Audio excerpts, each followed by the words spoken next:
This is the ultimate surveillance tool, isn't it?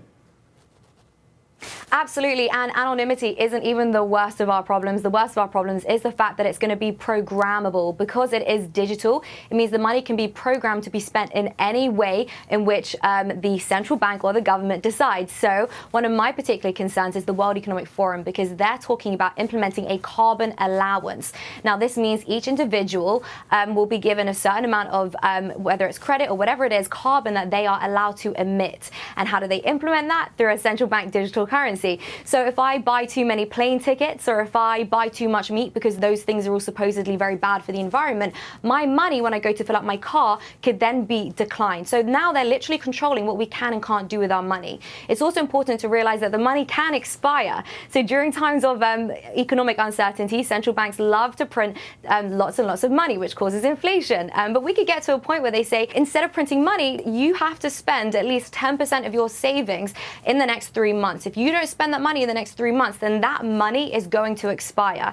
And if you can't save money, well, then you can't build long-lasting generational wealth. You're always going to be a slave to the system. And, you know, I don't think people really understand the severity of this. Money is literally the energy which fuels your life. If you don't have freedom of money, you don't have freedom of anything. You know, Dan, I know you talk about the Second Amendment. You know, if they don't need to necessarily get rid of the Second Amendment, but they can just say they can program your money so that you can't actually go and buy a gun. So again, it really is the most tyrannical form of surveillance we will ever see. When they control the money, they control the world.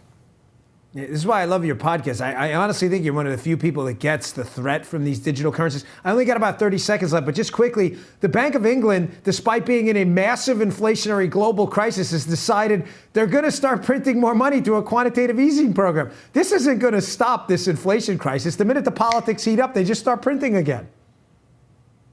Absolutely. The more debt that we get into, the only way to get out of it is to continue printing money. They announced tax cuts. They announced that they're going to be deregulating the market, which caused the crash.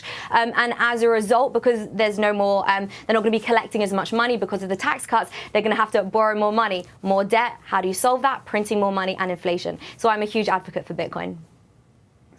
Leah, thanks a lot for your time. We really appreciate it. Congrats with the show. It's great. Thank you, Dan.